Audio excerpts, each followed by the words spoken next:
अस्सलाम वालेकुम dear students, how are you? कैसे हैं आप लोग? खैरियत से हैं? तो आज मैं ग्रामर का, इंग्लिश ग्रामर का जो टॉपिक है वो पढ़ा रहा हूँ आपको। बेसिकली टेंस है ये, प्रेजेंट कंटिन्यूस, जिसको प्रेजेंट प्रोग्रेसिव भी कहा जाता है। ठीक है, प्रेजेंट कंटिन्यूस है। इससे पहले मैंने आप लोग को प्रेजेंट इंडेफिनिट बताया था, इसको प्रेजेंट सिंपल कहा जाता था। ठीक है, और अब मैं आपको पढ़ा रहा हूँ प्रेजेंट कंटिन्यूस। ये एक आसान टेंस है, इतना मुश्किल नहीं है, आप आराम से इसे समझ सकते हैं। अच्छा बच्चों, मैंने आपसे ये भी कहा है कि जब टेंसेस इस तरह मैं आपको पढ़ाता हूँ ना, तो अपने सामने एक कॉपी पेंसिल रख लिया करें, पेन रख लिया करें, कॉपी रख लिया करें, ताकि जो इंपॉर्टेंट पॉइंट्स हों उन्हें साथ साथ नोट भी कर सकें, या अगर सेंटेंस बनाने का मौका मिले तो उस पर आप सेंटेंस बना के उसको चेक भी कर लें। ठीक है, तो प्रेजेंट कंटिन्यूस मैंने आप लोगों को, प्रेजेंट सिंपल मैंने आप लोगों को पहले पढ़ाया था, उम्मीद करता हूँ कि समझ में आया होगा। अब प्रेजेंट कंटिन्यूस पढ़ा रहा हूँ, जिससे प्रेजेंट प्रोग्रेसिव भी कहते हैं। देखें, प्रेजेंट कंटिन्यूस, कंटिन्यूस और प्रोग्रेसिव के मतलब ही होते हैं जारी रहना। तो ज़रा बात कर लेते हैं पहले इसके जो है वो फॉर्मूले से पहले हम बात करते हैं इसकी डेफिनेशन पर। ये टेंस होता कैसा है, प्रेजेंट कंटिन्यूस कैसा होता है। So in present continuous we talk about a work which was started and in progress. ये बात आप लोगों ने याद रखनी है, बहुत अहम है। In present continuous tense we talk about some work which was started in the past, okay, which was started, but started काम शुरू हुआ माजी में हुआ, लेकिन इस वक्त right now, इस वक्त in present ये कंटिन्यू है, जारी है। ठीक है, इन प्रोग्रेस है ये काम। ओके, याद रखिएगा, काम का शुरू होना मगर इस वक्त उस काम का जारी रहना, इस वक्त वो काम जारी है। ठीक है, हमारी आंखों के सामने वो काम जारी है। ओके, राइट, ये प्रेजेंट कंटिन्यूअस की डेफिनेशन मैंने आपको बताई है। And in present continuous tense we make a sentence in the middle of an action. Present continuous में हम जुमला बनाते हैं एक्शन के मिडल में, मतलब काम जिस वक्त जारी होता है हमारा जुमला उस वक्त बन रहा होता है। इसकी मैं आपको एक मिसाल देता हूँ। उर्दू में, अभी कोई जुमला इंग्लिश में मैं नहीं बना रहा, उर्दू में मैं मिसाल दे देता हूँ। जैसे मिसाल के पे वो किताब पढ़ रहा है। ठीक है, यहाँ क्या बात हुई, वो क्या कर रहा है, वो किताब पढ़ रहा है। क्या सिचुएशन है ये? ठीक है, इस वक्त उस काम का जारी रहना जाहिर किया जा रहा है कि वो स्टिल अभी तक किताब पढ़ रहा है। ठीक है, कब से पढ़ रहा है हमें ज़रूरी नहीं है इस बात को जानना, बस इस वक्त वो किताब पढ़ रहा है। ठीक है, यानी कि वो किताब पढ़ रहा है। मैं गाड़ी चला रहा हूँ, तुम क्रिकेट खेल रहे हो, हम स्कूल जा रहे हैं, वो इम्तिहान की तैयारी कर रही है।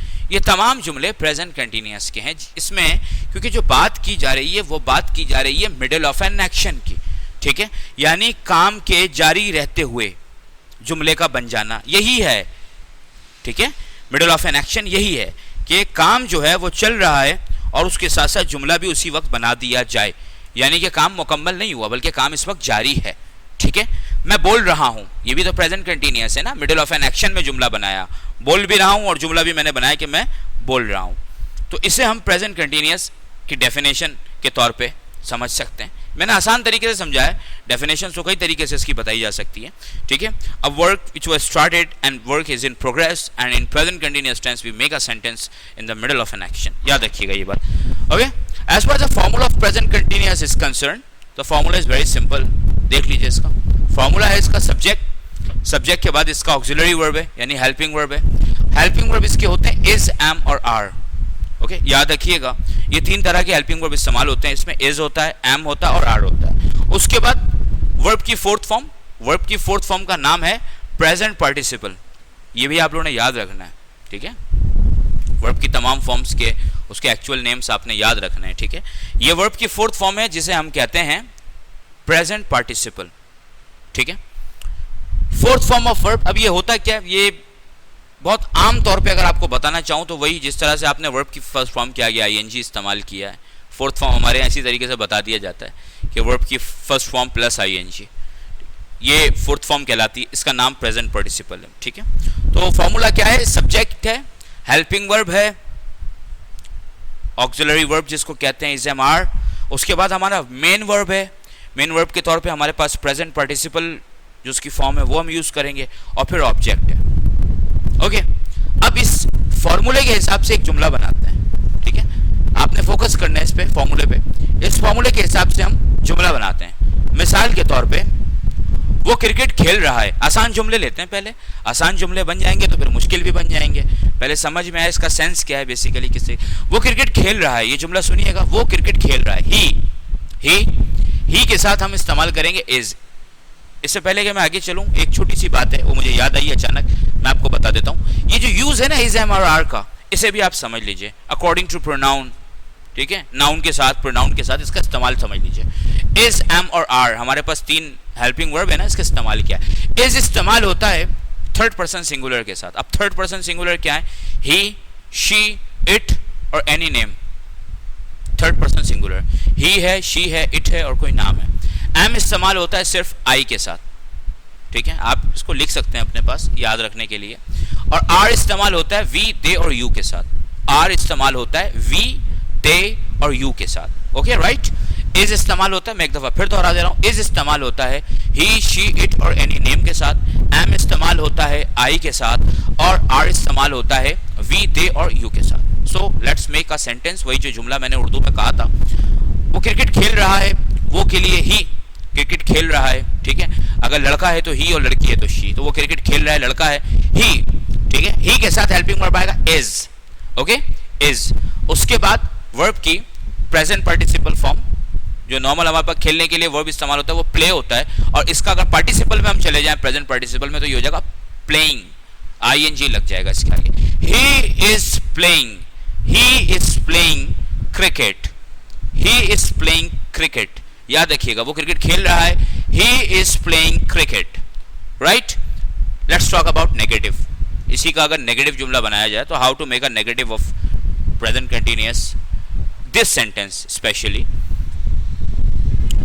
सब्जेक्ट के बाद हेल्पिंग वर्ब आएगा इज, एम और आर, जो भी इनमें से आएगा, उसके बाद नॉट लग जाएगा, यानी कि we use not after helping verb. अब मैं इस जुमले को बना के दिखाता हूं, वही जुमला ले लेते हैं। वो क्रिकेट खेल रहा है ना, इस बार ये जुमला चेंज करते हैं थोड़ा सा, वो क्रिकेट नहीं खेल रहा है, तो ये जुमला बनेगा ही इज नॉट प्लेइंग क्रिकेट। समझ में आ रहा है आप लोगों को? चाहे तो आप साथ साथ लिख भी सकते हैं, इसे लिख लीजिए और आसानी हो जाएगी। ही इज नॉट प्लेइंग क्रिकेट, ये कौन सा जुमला बन गया, ये इसका नेगेटिव बन गया, यानी इनकारिया जुमला बन गया, यानी जिसमें इनकार किया जा रहा हो कि नहीं भाई वो नहीं खेल रहा क्रिकेट। Okay, let's talk about interrogative. Interrogative की बात करते हैं। इंट्रोगेटिव कैसे बनता है? To make interrogative we use helping verb before subject. जब हम इंट्रोगेटिव बनाएंगे ना, तो ये जो हेल्पिंग वर्ब है ना, ये इस सब्जेक्ट से पहले आ जाएगा।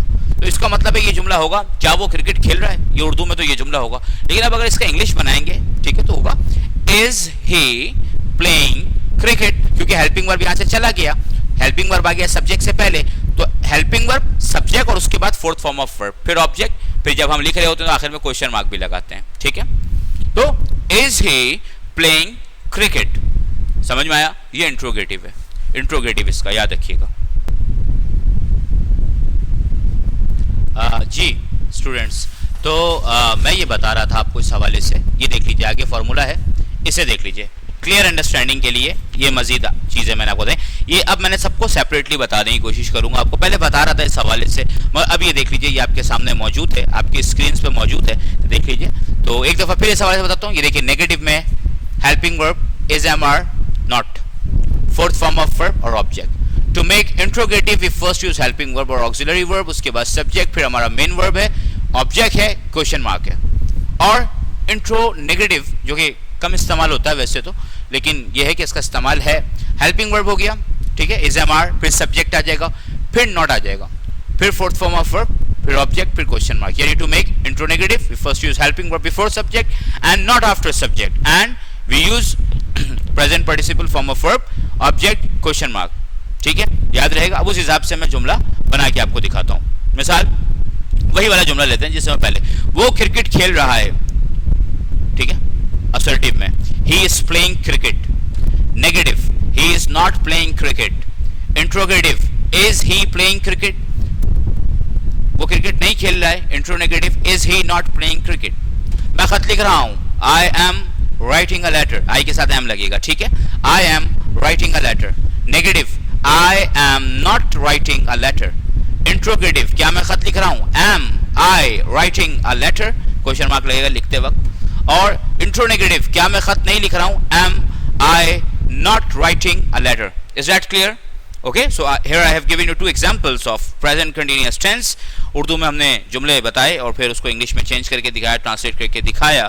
ठीक है, ये ओवरऑल प्रेजेंट कंटिन्यूअस टेंस। कोई इतना मुश्किल नहीं है, it's not difficult to understand. एक दफ़ा पढ़ेंगे आपको बहुत आराम से ये समझ में आ जाएगा प्रेजेंट कंटिन्यूअस। इस तरह कोशिश कीजिएगा कुछ और मिसाल इसकी उर्दू में लेकर के, कोई भी ऐसा काम जो जारी हो वो प्रेजेंट कंटिन्यूअस में हम लेंगे उससे। ठीक है, और भी बहुत सारे जुमले हैं, वो स्कूल जा रहा है, तुम क्रिकेट खेल रहे हो, हम खत लिख रहे हैं, वो अंग्रेजी सीख रहा है, वो इम्तिहान की तैयारी कर रहा है। ठीक है, बारिश हो रही है। इस तरह के बहुत सारे सेंटेंस बन सकते हैं इससे। तो बनाइएगा, इसे प्रैक्टिस कीजिएगा। ठीक है, बिकॉज प्रैक्टिस मेक्स परफेक्ट। ठीक है, तो प्रैक्टिस आप करेंगे तो परफेक्शन खुद ब खुद आ जाएगी इस हवाले से। तो उम्मीद करता हूँ कि आज का लेक्चर आपको समझ में आया होगा। ठीक है, अब हाजिर हूँगा अगले लेक्चर के साथ। हम प्रेजेंट परफेक्ट को डिस्कस करेंगे ग्रामर के अपने अगले लेक्चर में। ठीक है, तब तक के लिए मैं आप लोगों से इजाज़त चाहूँगा। बहुत बहुत ख्याल रखिएगा। अल्लाह हाफिज़।